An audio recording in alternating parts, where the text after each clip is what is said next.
What if I told you that the food your ancestors ate during the Dark Ages was as terrifying as it was necessary for survival? Imagine surviving on scraps, eating things that might make your stomach turn today, but for them, it was a matter of life and death. Join me as we uncover the gruesome, shocking, and downright horrifying meals that sustained a civilization in one of history's darkest times. Are you ready to explore the forgotten, macabre side of history's diet? The Dark Ages were a time of hardship, where the line between life and death was often drawn by a single meal. People lived in a world where food was scarce, and what was available wasn't always appetizing. The diets were simple, often grueling, and at times downright horrifying. Imagine scraping the bottom of a barrel for anything that could keep you from starving. This was the reality for countless generations. In this harsh world, meat was a luxury. It was too expensive for most people, so they had to make do with whatever was left behind: innards, bones, and anything that could be cooked into something edible. The idea of throwing away food was unimaginable. Everything had a purpose, and nothing went to waste. Every part of an animal was consumed, from the heart to the intestines, sometimes even the blood. The importance of grains like barley, rye, and oats cannot be overstated. They formed the basis of the medieval diet, making up the bulk of people's food intake. But these grains weren't as easy to come by as you might think. In times of famine, even the most basic grain would be hard to find, and many were forced to eat stale bread or porridge made from what little could be scraped together. And for the wealthier classes, the luxury of bread was still there, but it was reserved for those with means, those who could afford it. Food in the Dark Ages wasn't just about sustenance. It was a reflection of a society that was constantly battling with the unknown. Hunger was more than an inconvenience. It was a life-threatening challenge. For the majority, survival depended on what could be foraged, scavenged, or hunted. People relied heavily on preserved foods, such as salted meats, pickled vegetables, and fermented products. Salt, often worth its weight in gold, became a critical preservative. Fish, too, was salted and stored for long winters, with herring being a popular choice. The stench of salted fish filled the air in towns and villages, but to the people of that time, it was a familiar and necessary evil. This was food that lasted, food that could keep them alive through seasons of scarcity. It may have been unpleasant, but it was part of the survival toolkit for many Dark Age communities. The true horror of the Dark Ages diet wasn't just about what people ate. It was about the lengths they had to go just to survive. Meat, when available, wasn't the kind of cut you'd find on a modern dinner plate. It was tough, sinewy, and often rotten. But it didn't matter. The people knew the importance of eating, no matter how far from fresh the food was. They would boil or stew whatever they could get their hands on, using herbs and spices to mask the unpleasant flavors. Anything to stay nourished and stave off starvation. In some areas, people turned to even more extreme sources of food, often things that would make us cringe today. For example, certain medieval communities struggling with famine would consume the most unusual of foods. In times of severe scarcity, even rats, birds, and insects were seen as potential sources of sustenance. While we would recoil at the thought, for many, it was simply another day of survival. These practices weren't about luxury or taste. They were about staying alive in a world where food wasn't always guaranteed. But the struggle didn't stop at just obtaining food. What people ate was often determined by the seasons. Without modern refrigeration, preserving food became an art, a matter of life and death. Fruits and vegetables were only available during the harvest months, so people learned to preserve them through drying, pickling, or fermenting. Honey was often the sweetener of choice, as sugar was nearly impossible to come by, except for the rich. The poor, however, had to make do with what nature provided and what they could store for months on end. Imagine a cold winter's evening, the ground frozen, the stores nearly empty. The bread is stale, the salted meat is chewy and tough, and all you have to drink is watered-down ale. The harshness of medieval living is evident in every meal, a daily struggle to keep hunger at bay. This reality became the norm for countless generations, where survival was not guaranteed by what's on the table, but by how well one could endure and adapt to the unrelenting hardship of the times. In the midst of all this scarcity, there was one thing that remained a constant: the connection between food and survival. The Dark Ages weren't just about eating to stay alive. They were about eating to persevere. Every meal was a reflection of the struggle people faced day in and day out. The very concept of food was linked to their understanding of the world around them. Nature, religion, and fate all played a role in what they ate and how they ate it. During this period, food was not just nourishment. It was a measure of social status and a symbol of survival. The wealthier could afford better cuts of meat, more flavorful spices, and fresh fruits and vegetables. But even they were not exempt from the harsher realities of the time. When food was scarce, no one was immune to the effects of hunger. The elites might have enjoyed their feasts, but they too were forced to make sacrifices when the food supply ran thin. The disparity in access to food created a vast divide, yet everyone, rich or poor, lived with the constant threat of famine. Even the most prosperous areas, food was not always plentiful. The medieval period saw numerous famines, some devastating enough to wipe out entire villages. These periods of famine were often preceded by poor harvests or bad weather, leaving people scrambling to find whatever they could to feed themselves. The fact that they survived these times, relying on whatever was available, be it the worst scraps or the least desirable cuts, speaks volumes about human resilience. In the end, the Dark Ages diet was a reflection of a people's will to survive. Whether it was boiled animal offal, pickled vegetables, or stale, moldy bread, food was never about luxury. It was about keeping the body alive, no matter what it took. And as gruesome as these diets may sound to us today, they were a testament to the strength of those who lived through them, adapting and persevering in the face of unimaginable hardship.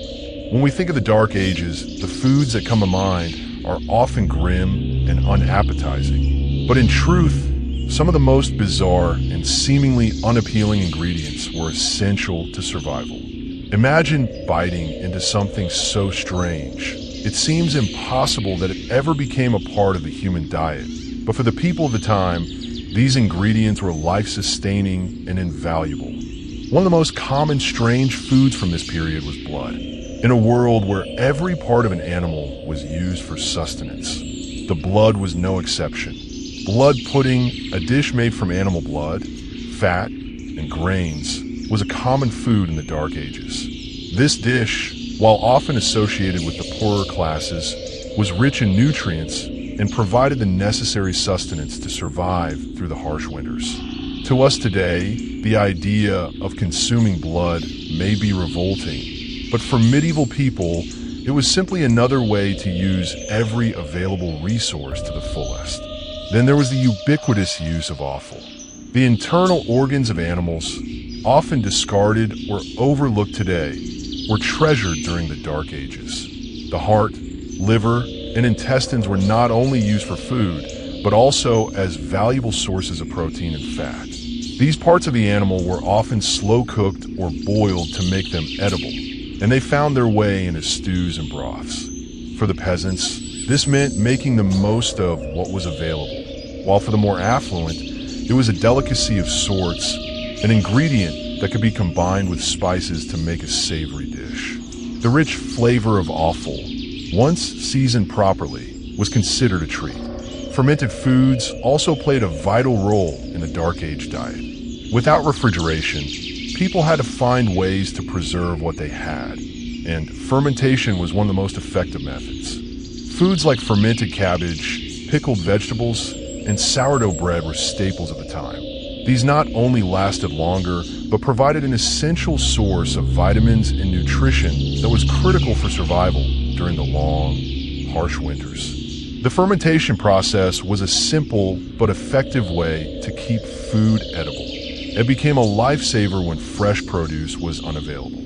Aside from blood and offal, one of the most surprising and unsettling foods consumed during the Dark Ages was the inclusion of insects. In times of food shortages, the desperate often turned to whatever they could find, and insects, whether they were beetles, grasshoppers, or worms, became a source of protein. While it may sound unthinkable to us today, the people of the Dark Ages understood that every morsel counted. These insects were often roasted, boiled, or dried, making them more palatable and easier to store. The practice of eating insects wasn't confined to just the poor or starving. It was common in certain areas, particularly in the East, where locusts and other edible bugs were harvested as a valuable food source. Even more unsettling were the types of food that people would use to stretch their meals. For example, grains were often mixed with animal fat, spoiled milk, or old bread to create mashes or paste that could be cooked and eaten. These concoctions were far from gourmet, but they were filling and provided sustenance during times of extreme hunger. It was a necessity to use whatever was available. And for people in the Dark Ages, using whatever leftovers or waste products they could find was part of the survival mindset. Some of the more bizarre food preservation techniques also included using animal bones, fish heads, and even animal skins to make broths. These broths, often bitter and unappetizing, were rich in collagen and other nutrients that helped fortify the body during lean times. In some regions, fish heads and bones were boiled down into a gelatinous soup that could be eaten over the course of several days. These practices weren't about culinary finesse. They were about making sure every last scrap of food could nourish the body in some way. Then, of course, there was the widespread consumption of fermented dairy products. Milk was often difficult to keep fresh, but by fermenting it into cheese or yogurt, it could be preserved for much longer. While these products might seem commonplace today, in the Dark Ages, they were a godsend. Cheese could be made from cow, sheep, or goat milk, and depending on the region, sometimes even from milk of more exotic animals. It was an essential part of the diet, providing much-needed fat and protein during times when meat was scarce. As strange as these ingredients might seem to us today, the medieval people weren't just eating them out of desperation. They were eating them out of necessity. The world they lived in was constantly at the mercy of seasons, weather, and the ever-present threat of famine. While many of these foods seem odd, they were a reflection of the ingenuity and resourcefulness needed to survive in a time when survival itself was a struggle. Perhaps one of the most fascinating food items from the Dark Ages was gruel, a thin, soupy mixture made from oats, grains, or sometimes legumes. Gruel was often eaten by the poor, as it was filling and easy to prepare with limited ingredients. But it wasn't just a bland meal, it was a survival mechanism. Gruel was served in various forms, depending on what the family had access to. If there were scraps of meat or fish, they might be added to the mix. If there was nothing else, gruel was eaten plain. To us, it seems like a bland, tasteless dish, but in an age where hunger was a constant companion, this simple porridge was often the difference between life and death. Honey, too, played an important role in Dark Age diets, especially as a sweetener. Sugar, as we know it, was practically non-existent, so honey was a precious commodity. It was used not only in cooking, but also as a preservative for fruits and meats. People even used honey as a remedy for ailments, believing in its medicinal properties. When combined with herbs, it was thought to help heal wounds and soothe ailments. But even honey wasn't always available. It had to be harvested from wild bees, a dangerous and labor-intensive task. Yet, those who could afford it treasured it, using it sparingly to sweeten their food or in special recipes. And then, there were the preserved vegetables. While fresh produce was only available during certain times of the year, pickling and fermenting were widespread practices used to make food last. Cabbage, onions, and cucumbers were often pickled and stored in jars, making them accessible during the long, cold months when fresh vegetables were scarce. These preserved vegetables weren't just for flavor. They were a necessary part of the diet, providing vitamins and nutrients that helped people survive the winter months. In the end, the strange ingredients of the Dark Ages weren't just foods, they were a lifeline. They symbolized a world where people had to get creative, making do with what little they had. These foods weren't luxurious or indulgent. They were survival tactics that kept entire populations alive through harsh winters, famines, and wars. For the people of the Dark Ages, food wasn't just about taste, it was about life itself. In the Dark Ages, food wasn't just about survival. It was intimately connected to spirituality and belief systems. People didn't merely eat to nourish their bodies. They ate to honor gods, to follow divine laws, and to protect themselves from evil forces. Religion and superstition played a massive role in shaping the medieval diet, influencing not just what people ate, but when and how they ate it. Meals were often considered sacred rituals, and what one consumed had profound spiritual significance. Fasting was a central part of religious life during the Dark Ages. For many, food was a means of purifying the soul, and fasting was seen as a way to humble oneself before God. Christians, in particular, were required to fast during certain religious periods, such as Lent. During these times, people would abstain from meat, dairy, and sometimes even fish, relying instead on bland meals made from vegetables, grains, and legumes. This was a time for penance and reflection, and food became a symbol of self-restraint and devotion. But it wasn't just about giving up food, it was about what people ate during the fast. Special fasting foods became common in the Dark Ages, and they weren't just nutritious, they were believed to possess spiritual power. Lentils, beans, and other legumes were not only easy to store, but also believed to purify the body and cleanse the soul. Bread, made from simple grains, was often considered a humble food that connected the eater to the earth and to divine providence. But the role of food wasn't limited to religious observance. Superstition ran deep in medieval society, and many foods were consumed not just for their taste or nutritional value, but for their supposed magical properties. Certain foods were thought to protect people from evil spirits, ward off illness, or bring good fortune. Garlic, for example, was believed to have powerful protective qualities.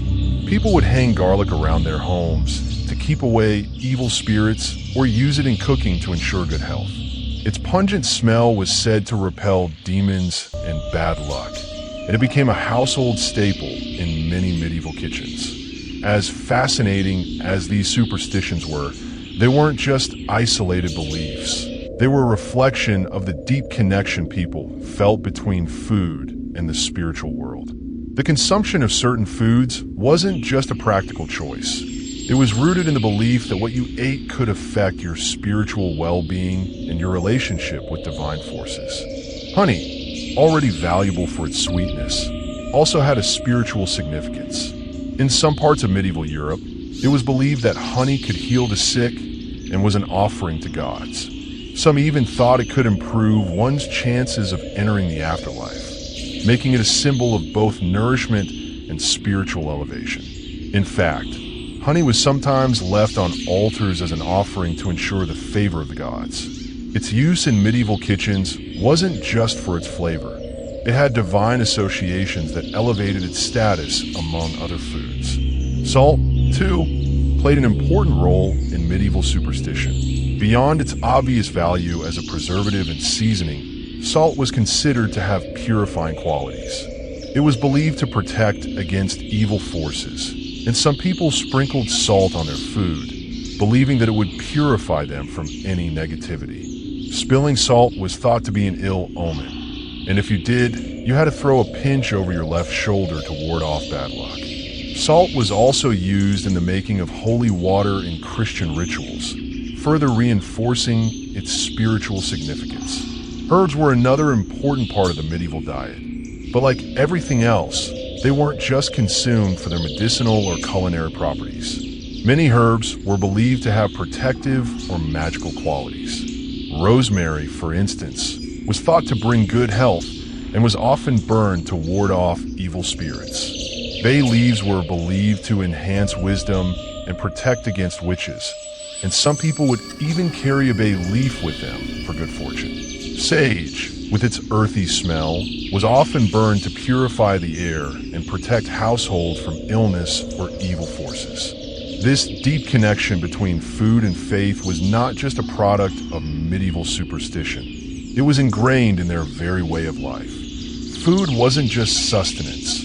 It was a vessel for spiritual meaning. Every meal was an opportunity to connect with the divine, whether through the act of fasting, the use of symbolic foods, or the belief that what you ate could influence your fate. Food, to the people of the Dark Ages, was as much about the soul as it was about the body. As the medieval world moved through the seasons, food's connection to religion and superstition remained a powerful force. Certain feasts and meals were tied to specific religious events, reflecting the deep intertwining of food, faith, and ritual. For instance, the Eucharist, a central sacrament in Christian tradition, involved the consumption of bread and wine, symbolizing the body and blood of Christ. This act wasn't merely symbolic. It was a spiritual act of communion, a deeply personal experience that linked the eater to God and to the wider Christian community. In this sense, food during the Dark Ages was a means of both physical sustenance and spiritual nourishment. Beyond the rituals of fasting and the religious feasts, many people in the Dark Ages relied on food as a form of protection and healing. It wasn't uncommon for people to consult herbalists or wise women, who often combined their knowledge of medicinal plants with deep-rooted superstitions. Remedies made from plants like yarrow, thyme, and mint were believed to cure everything from colds to fever to evil spirits affecting one's health. Even the act of boiling herbs in water was seen as a way of purifying the soul, along with the body. These natural remedies were steeped in both practical and mystical belief, serving as a bridge between the physical world and the spiritual realm. But perhaps one of the most fascinating aspects of medieval food culture was the role of feast days. The church calendar dictated many of these, with different saints and religious events associated with specific meals. The Feast of Saint Michael, for example, might involve a large meal of fish, while the Feast of the Assumption was associated with various types of meats and poultry. These meals were more than just opportunities to celebrate. They were considered acts of devotion, ways to give thanks, and to connect with the divine through the very act of eating. Food rituals also played a significant role in the lives of the ruling classes, who used banquets as a display of wealth and power. The foods they ate were lavish, sometimes excessive, and often deeply tied to their political and religious authority. But even in these opulent feasts, religion and superstition weren't far behind. A simple blessing over the meal, a prayer to ensure the success of the feast, or a symbolic act of offering food to the gods before consumption were common practices. The food wasn't just a physical offering, it was an acknowledgement of divine authority in the lives of both the rich and the poor. In the end, food in the Dark Ages was far more than just a way to survive. It was a way to engage with the divine, to ward off evil, to cure illnesses, and to honor ancestors. Every bite carried spiritual meaning, and every meal was an opportunity to strengthen one's bond with the unseen forces that shape daily life. This sacred relationship between food and spirituality formed the foundation of medieval food culture, a lasting legacy that would shape generations to come. The Dark Ages were more than just a time of survival. They were a time of spiritual connection, where food played a crucial role in both the physical and mystical realms. What our ancestors ate wasn't just about filling their stomachs. It was about survival against the odds, connecting with divine forces, and protecting themselves from unseen dangers. Every meal had purpose, from the humble porridge to the sacred fasting rituals. from blood pudding to pickled vegetables, each bite carried meaning. It was a time when eating could be a prayer, a protection, or a simple act of survival in the face of hardship. As we look back on the food of the Dark Ages, we see not just the struggle for survival, but a culture where every meal, no matter how bizarre or gruesome, was infused with a deeper purpose. Our ancestors' diets may seem horrifying to us today, but in their world, these foods were lifelines, spiritual acts, and a way to endure the harshest of times. So, next time you sit down to a meal, think about how far we've come from those days of survival. And remember, the food on your plate today, though far different, still carries the legacy of those who came before us. If you found this journey into the Dark Ages intriguing, be sure to hit the like button, share with others who might find it as fascinating as you did, and subscribe for more deep dives into history's most mysterious and surprising truths. What would you have eaten if you lived in the Dark Ages? Drop your thoughts in the comments. I'd love to hear from you. Thank you for joining me on this chilling journey through history. Until next time, stay curious, and remember, the past always has something unexpected to teach us.